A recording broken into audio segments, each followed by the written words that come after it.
Un cortometraje que la BBC intentó ocultar a toda costa se hizo viral de repente en Internet, conmocionando al mundo entero. A causa de una violenta e histórica borrasca de nieve, Eleanor, una veterana productora de documentales de la BBC, se vio forzada a quedarse atrapada en Madrid durante 2 días. Para ella España era simplemente una escala en el mapa o un país de sol y fiesta. Pero a las 5 de la mañana, de pie en una estrecha callejuela del barrio de Lavapiés en Madrid, fue testigo de una escena que la obligó a levantar su cámara. «Esto no puede ser real. Tiene que estar preparado, ¿verdad?», se preguntó. Este metraje en bruto, calificado por la BBC como carente de valor, recibió una ovación de 12 minutos y 23 segundos en el Festival Internacional de Cine de Venecia. Un veterano miembro del jurado declaró emocionado: «Llevo 50 años haciendo cine y nunca he visto un destello de humanidad tan puro». ¿Qué fue lo que capturó en esos 2 días que dejaron al mundo sin aliento? Una verdad sorprendente que hizo sonrojar de vergüenza a la BBC y que obligó al mundo a mirar a España con otros ojos. La historia comienza así. Soy Eleanor, productora de documentales para la BBC. Antes de continuar, por favor dime desde qué parte del mundo estás viendo este vídeo y recuerda suscribirte porque no querrás perderte lo que viene mañana. Siendo sincera, España nunca me había interesado. Mi proyecto trataba sobre el futuro de las grandes metrópolis mundiales. Mis lugares de rodaje programados eran Tokio, Nueva York y Singapur.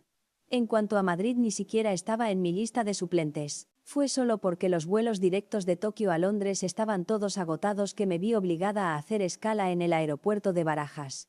Solo serán 3 horas de espera, un breve descanso en la sala VIP, pensé en ese momento. Salí de Tokio de muy buen humor. El rodaje en Japón había sido impecable, el orden asombroso del cruce de Shibuya, la puntualidad absoluta del Shinkansen, el lujo de la avenida Ginza. Todo era exactamente como lo había previsto. Japón es sin duda el único país verdaderamente desarrollado de Asia, me dije con satisfacción. Por eso cuando aterricé en el aeropuerto de Barajas no sentí la más mínima emoción. Con cierta condescendencia pensé que probablemente no era más que un aeropuerto que intentaba imitar el estilo de otros grandes centros europeos. Sin embargo, en ese preciso instante un anuncio por megafonía resonó como un trueno en un cielo despejado. Debido a una borrasca de nieve de una intensidad sin precedentes y por motivos de seguridad, todos los vuelos internacionales serán cancelados o sufrirán retrasos en los próximos 2 días. ¿Qué? ¿2 días?, exclamé. Corrí aterrorizada al mostrador de la aerolínea. No hay otra opción. Tengo una entrevista crucial en Londres. Lo siento mucho, señora. Por seguridad aérea es la única medida posible. Le gestionaremos alojamiento gratuito en un hotel del centro de la ciudad. Era el peor escenario posible. Tenía que malgastar 2 días en este lugar de paso sin encanto. En el autobús que me llevaba del aeropuerto al centro de Madrid, mi frustración no hacía más que crecer. ¿Por qué tuve que hacer escala en Madrid? El material de Tokio ya era más que suficiente. A mi lado una joven pareció notar mi descontento. Tímidamente se dirigió a mí. Hola, me llamo Sofía. Disculpa, ¿eres Eleanor, la productora de la BBC? Solía trabajar en Londres y hace poco que he vuelto a España. Si necesitas cualquier ayuda no dudes en decírmelo. No, gracias. Me quedaré en el hotel, respondí con frialdad. Una sonrisa algo incómoda apareció en el rostro de Sofía y no dijo nada más. Al llegar al hotel mi ánimo se hundió por completo. Pasar 2 días en lo que yo consideraba una ciudad de segunda categoría era una auténtica tortura. En aquel momento, mi arrogancia y mis prejuicios eran profundos, sin imaginar que en pocas horas esa misma arrogancia sería completamente demolida. Dejé la maleta en la habitación y llamé inmediatamente a la sede de la BBC. Nigel, soy Eleanor. ¿Qué pasa? Suenas rara. Estoy atrapada en Madrid. ¿En Madrid? ¿Y qué haces ahí? Una borrasca de nieve. Han cancelado los vuelos. Tengo que esperar 2 días. Ya pues tómatelo como unas vacaciones. De todas formas no hay mucho que grabar en España, no, aparte de siestas y alguna que otra fiesta. El tono despreocupado de Nigel, mi jefe, reforzó mi sensación de que España era un lugar insignificante. Por la noche el wifi del hotel empezó a fallar. ¿Pero qué es esto? Ni siquiera internet funciona bien. Llamé a recepción y me explicaron que la borrasca había dañado algunas líneas y que estaban trabajando para repararlo. Necesitaba preparar los documentos para mi entrevista en Londres y la falta de conexión me estaba volviendo loca. Finalmente decidí salir. Al menos alguna cafetería o tienda cercana tendría wifi. Al salir del hotel un viento helado cargado de nieve me golpeó la cara. Echo de menos Londres, suspiré. Empecé a deambular sin rumbo, pero entonces algo extraño comenzó a suceder. Aunque eran más de las 10 de la noche, las calles seguían teniendo vida. Y lo más importante, había muchas mujeres caminando solas por la noche, y parecían increíblemente relajadas. Eso era algo casi impensable en el centro de Londres a altas horas de la noche. ¿Qué pasa en este lugar? ¿Por qué es tan seguro? Buscando un lugar con internet me detuve por casualidad en una parada de autobús. Un último autobús se acercaba lentamente. Movida por la curiosidad subí, y fue en ese autobús donde mis firmes prejuicios sufrieron su primera gran sacudida. Nada más subir presencié una escena peculiar. Un anciano intentaba pasar su abono de transporte, pero la máquina emitió 2 pitidos indicando que no tenía saldo suficiente. Vaya por Dios, olvidé recargarlo, dijo el hombre avergonzado. En ese instante un joven que estaba detrás de él con total naturalidad sacó su propia tarjeta y la pasó por el lector. No se preocupe, señor, ya le pago yo el viaje. Pero, ¿cómo voy a aceptar eso, hijo? Cuando baje le doy el dinero. No hace falta, de verdad, es una miseria. Vaya a sentarse, por favor. Lo que más me sorprendió fue la reacción del resto de pasajeros. Nadie los miró de forma extraña. Era como si aquello fuera completamente normal. En Londres una escena así se habría convertido en el centro de atención de todo el autobús. El autobús continuó su ruta y otra escena se desarrolló ante mis ojos. Una mujer embarazada subió y casi al instante 3 personas se levantaron a la vez para cederle el asiento. Señora, siéntese aquí. No, aquí estará más cómoda, es más ancho. La mujer sonrió y se sentó en el asiento más cercano mientras los que se habían levantado intercambiaban sonrisas cómplices. Sentado frente a mí, había un joven. Cuando se acercaba su parada, una señora a su lado le tocó suavemente el hombro. Joven, la siguiente es tu parada. Ah, es verdad. Muchas gracias. Al principio pensé que se conocían, pero al observarlos me di cuenta de que eran completos desconocidos. Lo que vi en ese autobús fue como pequeñas piedras arrojadas al lago de mis prejuicios, creando una onda expansiva. Por primera vez anoté en mi cuaderno una observación sobre este lugar. Más tarde descubriría que no se trataba de una excepción sino del día a día en España. Aquí las normas no provenían de cámaras de vigilancia omnipresentes o de leyes estrictas, sino de un profundo sentido de humanidad y civismo que nacía del interior de las personas. Cuando volví a la habitación el wifi ya funcionaba, pero en lugar de abrir los documentos de la entrevista me quedé pensando en todo lo que había visto esa noche. ¿Por qué estaban tan dispuestos a ayudar a desconocidos sin esperar nada a cambio? ¿Qué los impulsaba a actuar así? En ese momento recibí un mensaje de Sofía. Eleanor, si mañana tienes tiempo, ¿te gustaría que te enseñara un poco Madrid? Tienes todo el día por delante al fin y al cabo. Mi primer impulso fue negarme, pero las imágenes de esa noche no se me iban de la cabeza. De acuerdo. ¿A qué hora quedamos? A las 5 de la mañana, si no te importa. Quiero llevarte a un sitio muy especial. A las 5 de la mañana, ¿qué puede haber de especial a esa hora? Esa noche no pude dormir. En mis 15 años trabajando en Londres había viajado por todo el mundo grabando documentales, pero nunca había experimentado algo así. Nadie actuaba para la cámara, nadie esperaba una recompensa. La gente simplemente se ayudaba de forma natural. ¿Acaso esto era España? A las 2 de la madrugada las luces de Madrid seguían encendidas tras la ventana. Tiendas de conveniencia abiertas 24 horas, repartidores a domicilio desafiando la tormenta de nieve. De repente me di cuenta de que Londres después de las 10 de la noche es una ciudad que duerme, pero Madrid es una ciudad que nunca duerme. O para ser más precisos, es una ciudad que incluso antes del amanecer sigue cuidando silenciosamente de los suyos. A las 4:30 de la mañana salí del hotel para encontrarme con Sofía. El aire era gélido, pero en mi interior sentía algo nuevo. Ya no era irritación, sino una extraña expectación. Sofía ya me esperaba en el lugar acordado. Lista, dijo sonriendo. A partir de ahora lo que vas a ver no aparece en ninguna guía turística. Esto es el Madrid de verdad. Asentí. Nos adentramos en una callejuela anónima del barrio de Lavapiés.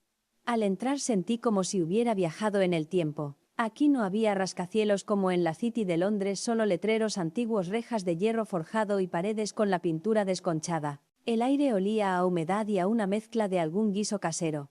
¿Este es tu lugar especial?, pregunté. Sofía, sin responder, señaló hacia el final de la calle. Allí había una pequeña tasca con un farolillo amarillo colgando sobre la puerta. El cartel decía Casa Carmen. Una luz cálida se filtraba por la ventana en la oscuridad previa al amanecer. A pesar de ser las 5 de la mañana, las luces del local estaban encendidas y un vaho caliente salía por la puerta. Entremos. En el momento en que empujamos la puerta, la escena que vi me dejó sin palabras. Una mujer de unos 70 años, a la que llamaremos Doña Carmen, estaba de pie frente a una enorme olla de la que salía el vapor de un cocido aromático. Un niño de unos 12 años secaba platos en silencio a su lado. «Hombre, Sofía, ya estás aquí», dijo la anciana levantando la cabeza. Su rostro surcado de arrugas se iluminó con una sonrisa amable. «Esta es tu amiga, la que viene de Inglaterra». «¿De Inglaterra? Ay, qué lejos. Bienvenida, hija, bienvenida. Siéntate que te pongo un plató de cocido caliente para entrar en calor». Sin esperar mi respuesta, Doña Carmen con gestos ágiles me sirvió un plató humeante. El niño, al que llamó Mateo, me entregó una cuchara con timidez. «Que aproveche». «Mateo es el niño que Doña Carmen acogió», me susurró Sofía.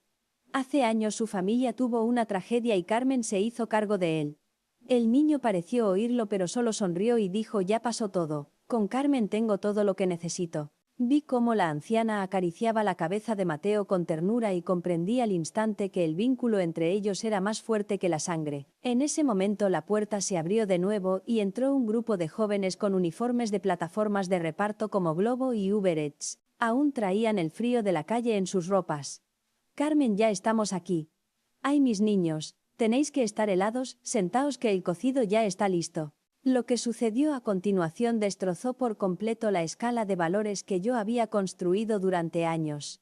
Cuando los jóvenes terminaron de comer y fueron a pagar, Doña Carmen les hizo un gesto con la mano. «Anda ya. No os voy a cobrar. Os pasáis toda la noche en la calle pasando frío para ganaros la vida. Esta ronda la invita a la casa. Hacéis que esta ciudad siga teniendo calor por la noche». Uno de los repartidores, visiblemente avergonzado, insistió en pagar. «Carmen, ¿cómo vamos a aceptar esto? Venimos casi todos los días a cenar gratis». «¿Qué tonterías dices? Sé lo peligroso que es ir en moto con este temporal. Un plato de cocido no es nada. Comed bien para tener fuerzas y seguir luchando». Mateo me miró con orgullo y me dijo: «Mi abuela Carmen es la mejor. Dice que mientras este bar esté abierto, toda la gente que trabaja duro por la noche tendrá un plato de sopa caliente esperándole». Me volví hacia Sofía y le pregunté en un susurro asombrada: «¿Esto pasa todos los días?». «Sí», respondió ella con firmeza. 365 días al año sin descanso. Esta es la humanidad de España.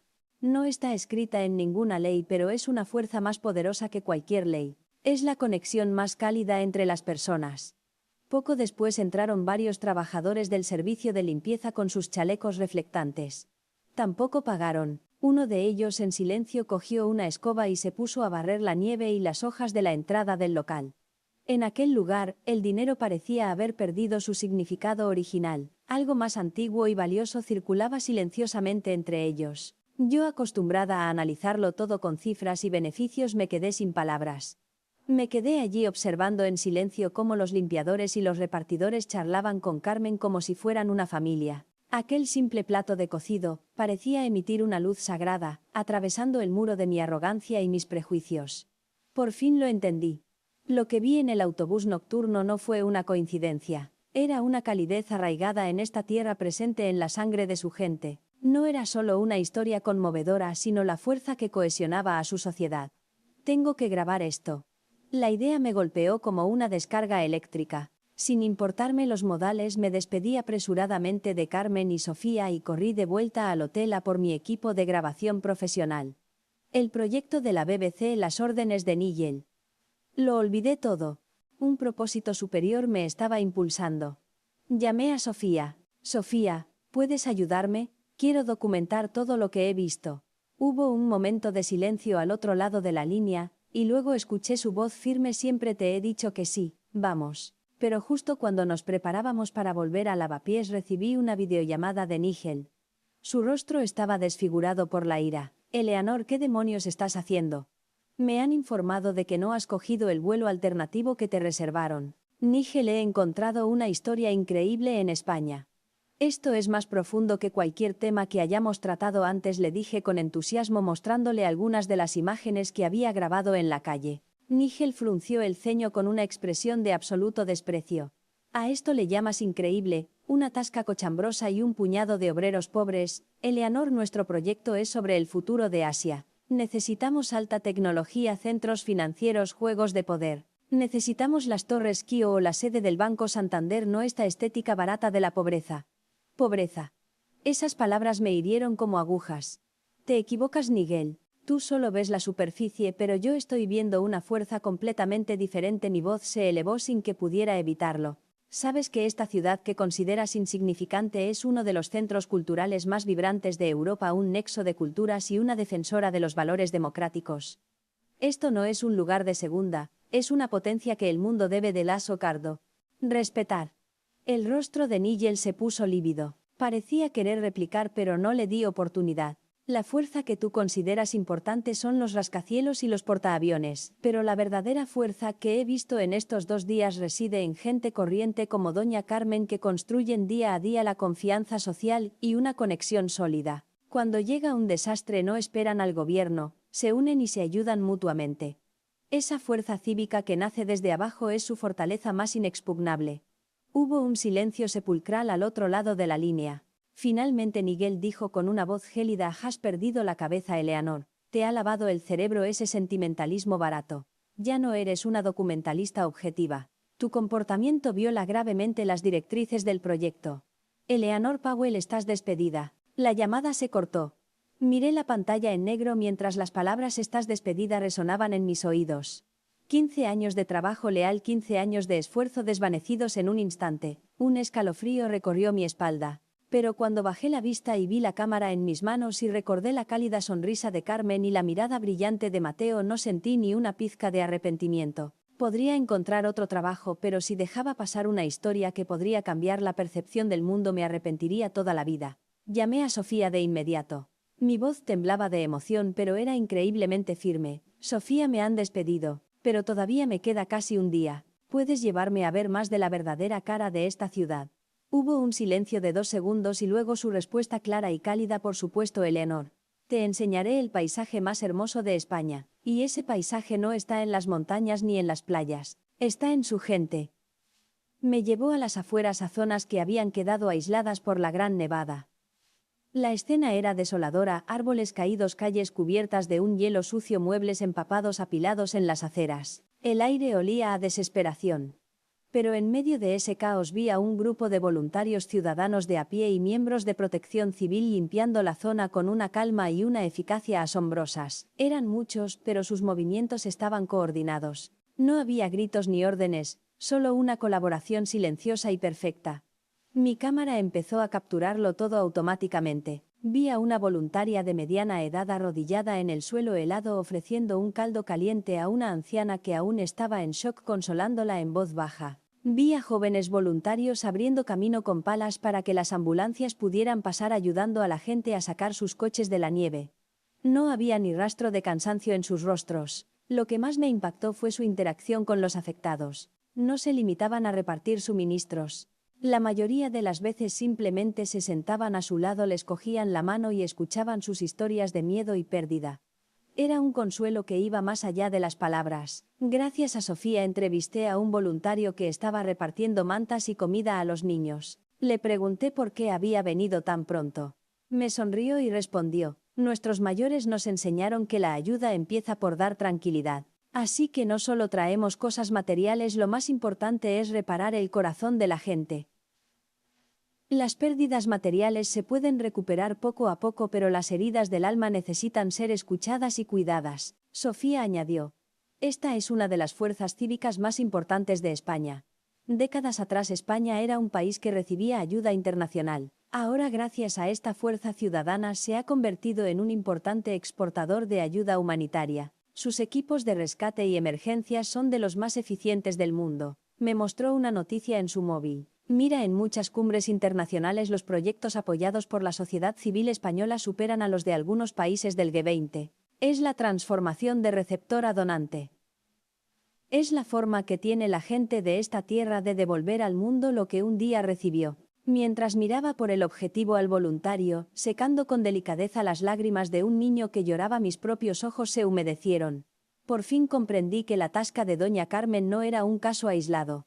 Esa dedicación desinteresada y esa profunda empatía formaban parte del ADN social de esta tierra. Podía manifestarse como un plato de cocido caliente en la madrugada o transformarse rápidamente en una enorme y gentil fuerza de rescate durante un desastre. Era un poder blando pero más duro que el acero, y con más capacidad de penetración que cualquier misil. Y yo qué afortunada era de poder presenciarlo. Los 2 días de mi estancia forzada estaban a punto de terminar. De vuelta en el hotel revisé los conmovedores fragmentos en mi cámara, los desconocidos en el autobús nocturno, la calidez de la tasca de Carmen, las siluetas de los voluntarios. Esas imágenes componían una España que nunca había imaginado. Sabía que esta historia tenía que ser contada, pero solo me quedaba menos de medio día. Editar el material yo sola era imposible. Cuando estaba a punto de rendirme, Sofía tuvo una idea audaz. ¿Y si le pedimos ayuda a Mateo? Mateo, el chico de la tasca, dudé. Sabrá editar. Dice que su sueño es ser director de cine. Siempre está grabando vídeos con el móvil y ha aprendido a editar por su cuenta en internet. Aferrándome a una última esperanza, fuimos a buscar a Mateo. Cuando le mostré el material de mi cámara, sus ojos se iluminaron. Era la mirada de un creador que ha encontrado un tesoro. Señora, lo intentaré. En cuestión de horas, mi habitación de hotel se convirtió en una sala de montaje improvisada. La habilidad de Mateo superó todas mis expectativas. No tenía equipo profesional, solo un viejo portátil, pero su dominio del ritmo y de la narrativa me sorprendió incluso a mí, una productora con 15 años de experiencia. Su sensibilidad para la imagen, su capacidad para capturar la emoción eran puro talento innato. Me propuso una idea de montaje que me dejó maravillada. Mira si juntamos un plano de las manos arrugadas de Carmen sirviendo el cocido caliente con un primer plano de las manos de un joven repartidor acelerando en la nieve. Las imágenes cobraron vida en la pantalla. Un par de manos ofreciendo calor, otro par de manos luchando por ganarse la vida. Ambas partes esenciales que mantenían la ciudad en funcionamiento durante la noche. Una técnica de montaje simple que creaba una tensión emocional asombrosa. Mateo, eres un genio, le dije con sincera admiración. El chico se sonrojó. No, que va, es lo que me ha enseñado Carmen. Me dijo que toda persona que se esfuerza por vivir merece ser tratada con ternura. Con Sofía como traductora, el talento de Mateo para la edición y mi voz en off, un cortometraje de 12 minutos estuvo listo en el último momento, justo antes de que tuviera que irme al aeropuerto. Lo titulamos La puerta trasera sin cerrojo de Madrid. De vuelta en Londres estaba en el paro. Nigel se encargó de arruinar mi reputación en la industria. Ningún gran medio se atrevía a contratarme. Me convertí en una paria. En mi momento más desesperado, lo único que tenía era ese cortometraje grabado en Madrid. Con una última pizca de esperanza envié La puerta trasera sin cerrojo de Madrid al Festival Internacional de Cine de Venecia. Era un acto de locura, como lanzar una piedra al mar. No esperaba respuesta. Pasaron las semanas. Cuando estaba a punto de rendirme y vender mi equipo para buscar un trabajo normal, apareció un correo de Italia en mi bandeja de entrada. Estimada señora, Eleanor Powell. Nos complace informarle de que su obra La puerta trasera sin cerrojo de Madrid ha sido seleccionada para la sección de competición de documentales del Festival Internacional de Cine de Venecia. Leí el correo decenas de veces, saboreando cada palabra hasta que las lágrimas nublaron mi vista. Lo habíamos conseguido. La historia de Doña Carmen, el sueño de Mateo, esa fuerza tierna y resiliente de España, estaba a punto de ser vista por el mundo. Antes de ir a Venecia volé a Madrid para darles las gracias en persona. Doña Carmen, al oír que íbamos a un festival de cine muy lejano, no entendía muy bien de qué se trataba, pero insistió en darme una caja de mantecados. Toma para el camino, que la comida de los aviones es muy mala. Con sus manos curtidas por décadas de cocinar apretó las mías. No me des las gracias a mi hija. Tú has hecho que el mundo escuche la voz de la gente pequeña como nosotros. En el avión hacia Venecia abrí la caja de mantecados y su aroma familiar me envolvió. Miré el cielo azul por la ventanilla. Sabía que esta vez no volaba como productora de la BBC, era una mensajera llevando el alma oculta de una ciudad al resto del mundo. El ambiente en el Lido de Venecia era una mezcla de lujo y arte. Estrellas con vestidos de gala y fotógrafos con teleobjetivos por todas partes. En un evento tan deslumbrante, yo, una productora independiente despedida por la BBC, con una sola cámara y un corazón decidido, me sentía fuera de lugar. La inseguridad me invadía. ¿Podría mi película tan simple y silenciosa resonar aquí? En la recepción previa al estreno apareció la persona que menos deseaba ver Nigel. Con una copa de champán en la mano se abrió paso entre la multitud y se plantó frente a mí con su habitual sonrisa arrogante. Eleanor, no esperaba que de verdad vinieras. ¿Por qué no iba a venir?, respondí tratando de mantener la calma. Te daré una última oportunidad, dijo bajando la voz en tono amenazante. Cancela la proyección, pide disculpas públicamente y admite que todo esto es una invención exagerada para dar pena. De lo contrario, el departamento legal de la BBC te enseñará a quién pertenecen los derechos de ese material que usaste sin permiso. El material del que hablas lo grabé con mi tiempo y mi pasión personal después de que me despidierais injustamente. No me asustas, Nigel. Eres demasiado ingenua, se burló. ¿Crees que esta industria funciona con pasión? Te vetarán por completo. Nadie volverá a creerte. Sus palabras eran como cuchillos fríos, pero no retrocedí. Sabía que detrás de mí estaban doña Carmen Mateo y todos esos voluntarios que ayudaban en medio de la tormenta. No luchaba por mí misma. El día del estreno la sala de 500 butacas estaba llena. En la primera fila había muchos críticos de cine veteranos de los principales medios europeos. Sus rostros serios y analíticos solo aumentaban mis nervios. Las luces se apagaron. Comenzó la película. La primera imagen, las manos de Carmen marcadas por el tiempo sirviendo el cocido humeante con destreza. La sala guardó un silencio absoluto. Todos estaban cautivados por esa imagen tan simple pero tan llena de vida. Cuando en la pantalla aparecieron las escenas del joven pagando el billete, del anciano o de la gente cediendo el asiento a la mujer embarazada, se oyeron murmullos entre el público. Un periodista italiano anotó en su cuaderno: Dios mío, esto es real. Y cuando las imágenes mostraron a los voluntarios consolando a los afectados por la borrasca, la atmósfera de la sala se volvió sobrecogedora. No había música, solo el sonido del viento, el goteo del hielo y las palabras de consuelo de los voluntarios. Vi como un crítico francés famoso por su dureza se secaba discretamente una lágrima con un pañuelo. A mitad de la película mostré la videollamada con Nigel sin cortes. Cuando se escuchó a Nigel decir que España solo era un lugar lleno de estética barata de la pobreza, una risa ahogada recorrió la sala. Era una risa incómoda y autocrítica porque quizás antes de entrar en esa sala muchos de los espectadores compartían en el fondo un prejuicio similar. Al final de la película, doña Carmen mira a la cámara y dice con la voz más sencilla del mundo: no tiene nada de especial, hija. Solo hacemos lo que hay que hacer. Si ves a alguien en apuros le echas una mano. Si ves a alguien con hambre le das un plato de comida. ¿Qué tiene eso de especial? Lo raro es que de un tiempo a esta parte las cosas normales del mundo se hayan vuelto especiales. La pantalla se fundió a negro. Silencio absoluto en la sala. Duró 3 segundos. 3 segundos desgarradores que para mí fueron más largos que una vida entera. Entonces el silencio se rompió. El presidente del jurado, un respetado director británico, se levantó lentamente. Todas las miradas se centraron en él. Sin volverse hacia el público miró la pantalla y dijo con voz temblorosa: llevo 50 años haciendo cine y nunca he visto un destello de humanidad tan puro y conmovedor. Tras decir esto empezó a aplaudir. Como una señal, el miembro del jurado a su lado también se levantó. Luego la tercera fila, la cuarta.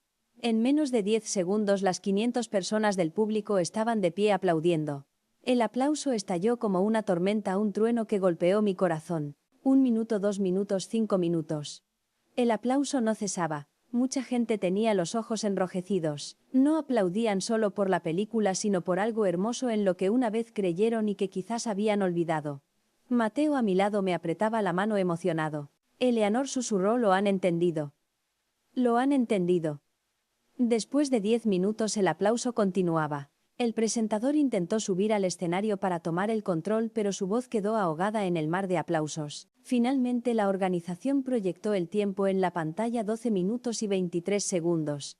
Era la ovación más larga en la historia de la sección de documentales del Festival de Venecia. En la ceremonia de entrega de premios, cuando el presentador anunció que el ganador del premio al mejor documental era La puerta trasera sin cerrojo de Madrid, mi mente se quedó en blanco. Subí al escenario como en un sueño con Mateo y Sofía sosteniéndome. Sostuve el pesado león de oro y mirando los cientos de rostros sinceros del público dije con dificultad: este premio no es mío. Pertenece a esa anciana que en las madrugadas de Madrid cocina para desconocidos. Pertenece a ese niño que sueña con ser director y que me enseñó a mirar una historia con el corazón. Pertenece a esos voluntarios que curan con ternura las heridas de una tormenta. Pertenece a todos los españoles anónimos que con su bondad silenciosa hacen del mundo un lugar mejor. Yo no soy una directora, solo soy una afortunada mensajera.